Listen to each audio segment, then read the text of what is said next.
दोस्तों नमस्कार। आज एक ऐसे बहुजन नायक की स्मृतियों को साझा करने का दिन है जिसे उसके समर्थक मान्यवर और साहब के नाम से पुकारते थे।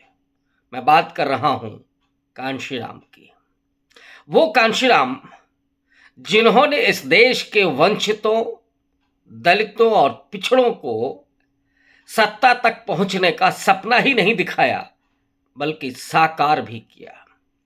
वो कांशीराम जो सिख पंथ की धरती पर पैदा हुए यानी पंजाब में, और नौकरी करने के लिए जाते हैं डॉक्टर अंबेडकर की धरती पर, ज्योतिबा फूले की धरती पर यानी महाराष्ट्र में।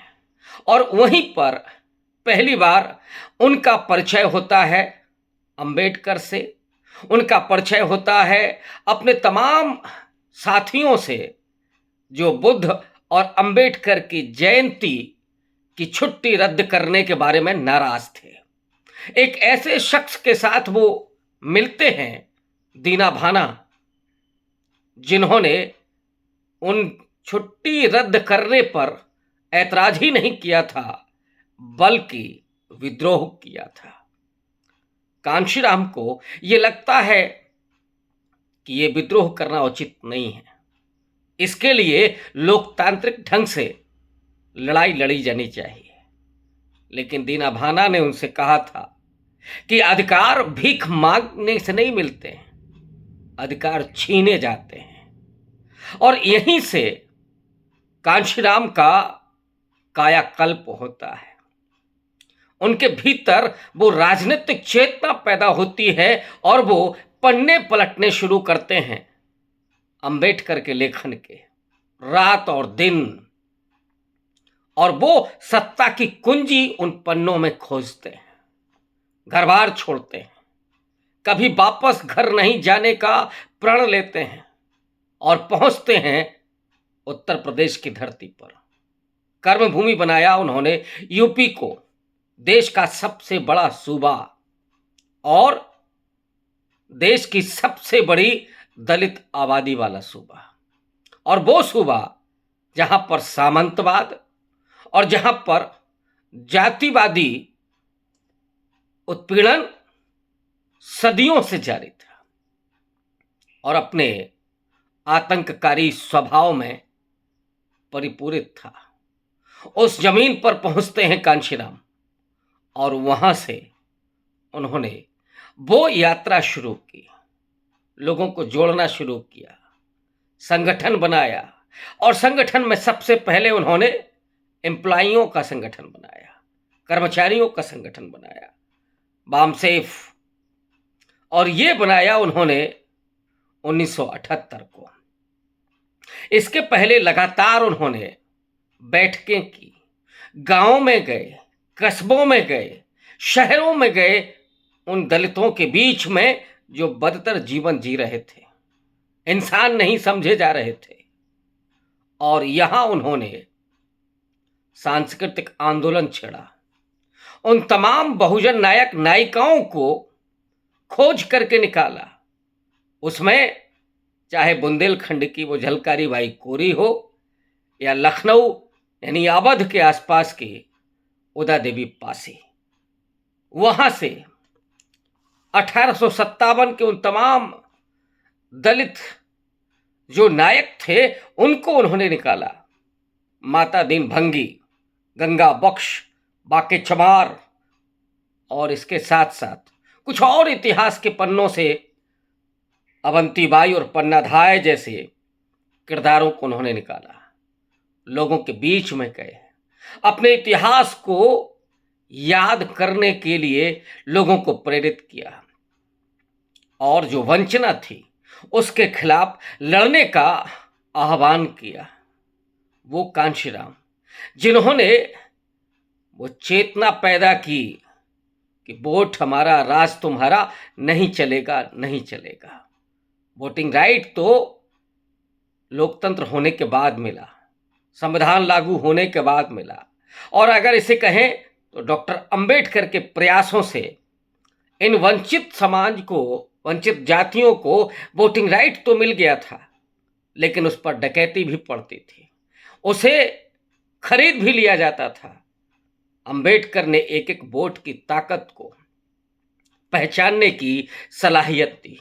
एक नारा दिया जय भीम का, जिसके जरिए लोगों ने एक दूसरे से मिलना और अभिवादन करना शुरू किया, और उन्होंने एक बड़े तबके को अपना राजनीतिक आधार बनाया, जिसे वो बहुजन कहते थे। दलित शब्द तो डॉक्टर अंबेडकर का दिया हुआ था, लेकिन उन्होंने बहुजन में राजनीतिक चेतना पैदा की, सत्ता की भूख पैदा की, सत्ता की ललक पैदा की। और ये बहुजन तबका था दलित, पिछड़ा और मुस्लिम।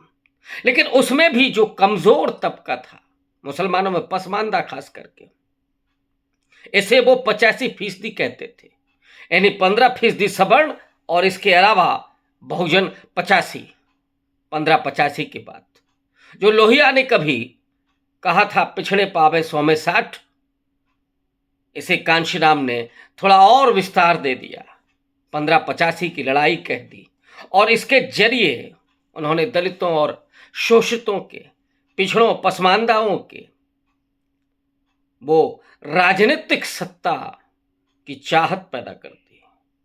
और वहीं से चाहे वो राजभर हो, चाहे वो चौहान, नुनिया चौहान हो, या खरबार हो, मुसहर हो, कोरी हो, पासी हो, धोबी हो, नाई हो, तेली, कुम्हार, कुर्मी, यादव, गडरिया, इन तमाम जातियों के बीच पसमानदाओं में चाहे वो नाई हो या हलाल खोर हो, इन सब में वो राजनीतिक चेतना, वो सत्ता की भूख, और ऐसे समाज को जो ठीक से खड़ा भी नहीं हो सकता था, ठीक से बोल भी नहीं सकता था, लेकिन कांशीराम ने अपनी सांगठनिक क्षमता के जरिए उनको जोड़ करके जो ताकत बनाई, उसमें कैडर दिया। उन्हें अंबेडकर के, पेरियार, ज्योतिबा फूले, सावित्रीबाई फूले, साहूजी महाराज, ऐसे तमाम जो बहुजन नायक थे, जिन्होंने सामाजिक आंदोलन चलाया, जिन्होंने ब्राह्मणवाद, ईश्वरवाद, इस सब का खंडन करके मनुष्य की एकता, मनुष्य की गरिमा और मनुष्य की जो डिग्निटी है उसके सवाल को उठाया था। ये तमाम जो चेतना थी, उस चेतना को इकट्ठा करके एक ताकत बनाई। संगठन को मजबूत साइकिल यात्राओं के जरिए, छोटी छोटी कहानियों के जरिए, एक उनकी मशहूर जो पहचान है कि वो कलम को हाथ में रख करके बताते थे कि सत्ता को कैसे परिवर्तित करना है, सामाजिक न्याय कैसे स्थापित करना है। वो कांशीराम जब वाम से आगे बढ़ते हैं तो एक राजनीतिक संगठन बनाते हैं 1981 में, DS4, दलित शोषित समाज संघर्ष समिति। और उसके 3 साल के बाद एक राष्ट्रीय पार्टी का गठन होता है, बहुजन समाज पार्टी। और ये पार्टी, जिसके तत्काल बाद ही चुनाव लड़ना शुरू हुआ, तब तक मायावती कांशीराम साहब के साथ आ चुकी थी। उत्तर प्रदेश की बागडोर उनके हाथ में कांशीराम जी ने सौंप दी थी, और वो कन्याकुमारी से लेकर के साइकिल यात्राएं कर रहे थे। तमाम समाज को जोड़ने के लिए वो अलग अलग सभाएं आयोजित कर रहे थे, मुसलमानों की अलग से, आदिवासियों की अलग से, और दलितों की अलग से, पिछड़ों की अलग से। ये जो सभाएं थीं, जो गोष्ठियां थीं, और जो जयंतियां मनाई जा रही थी समाज में, जिसके जरिए जागरूकता और संगठनिक क्षमता पैदा की जा रही थी, चेतना पैदा की जा रही थी। कांशीराम वो हैं जिन्होंने जाति को समस्या नहीं बल्कि समाधान माना। डॉक्टर अंबेडकर तो कहते थे कि जब तक जाति खत्म नहीं होगी, समस्या का समाधान नहीं होगा। कांशीराम ने इसको उलट दिया, और उन्होंने कहा कि अगर जातियां खत्म नहीं हो रही हैं तो जाति को ही ताकत बना लिया जाए।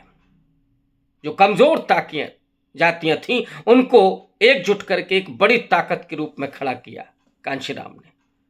और उसके बाद चुनाव दर चुनाव उनको सफलता मिलती गई। एक दशक भी नहीं बीता था कि 1993 में केवल 37 साल की मायावती उत्तर प्रदेश, देश का सबसे बड़ा सूबा, पहली दलित महिला मुख्यमंत्री बनती हैं। और उसके बाद 3 बार और मुख्यमंत्री।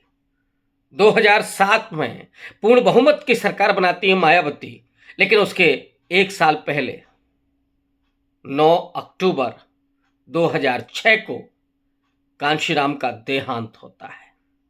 और आज वही तारीख है 9 अक्टूबर। इसलिए कांशीराम को याद करना, भारत के लोकतंत्र के विस्तार को, उसे समावेशी बनाने को याद करना जरूरी हो जाता है। जो राजनीतिक प्रक्रिया चल रही थी, जो लोकतंत्र का डेवलपमेंट हो रहा था, उसे जमीन तक ले जाने का काम, उसे हाशिए के तबकों तक ले जाने का काम, उसे समावेशी बनाने का काम कांशीराम ने किया। बेजुबानों को जबां दी, कमजोरों को वो ताकत दी और पूरे समाज को सत्ता की वो कुंजी सौंप करके गए थे। वो बात अलग है कि आज बीएसपी की वो ताकत नहीं, संगठन भी कमजोर, लेकिन मान्यवर कांशीराम की जो भूमिका है, वो भूमिका आजादी के बाद सबसे क्रांतिकारी भूमिका किसी भी लीडर की मानी जा सकती है। इतने बड़े पैमाने पर किसी ने आमूलचूल परिवर्तन नहीं किया, किसी ने वंचितों को इतने बड़े पैमाने पर जोड़ने की ताकत नहीं पैदा की थी।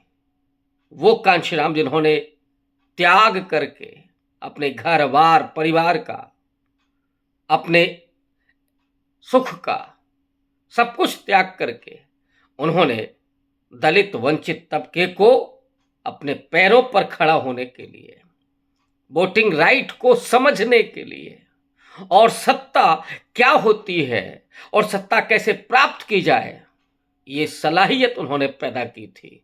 वो कांशीराम, वो स्वाधीनता आंदोलन के बहुत बड़े बड़े क्रांतिकारी हैं, बहुत बड़े लीडर हैं, लेकिन राजनीति को एक प्रयोग के तौर पर प्रैक्टिकली जातियों को जोड़ करके, वंचित जातियों में चेतना पैदा करके जो करिश्मा उन्होंने किया था, वो एक कुशल लीडर ही कर सकता है। और कांशीराम में ये कुवत थी, और इसीलिए दशकों तक ही नहीं, सदियों तक वो समाज जो बहुजन है, वो सिर्फ उनको याद ही नहीं करेगा, बल्कि उनका ऋणी भी रहेगा। शुक्रिया, धन्यवाद।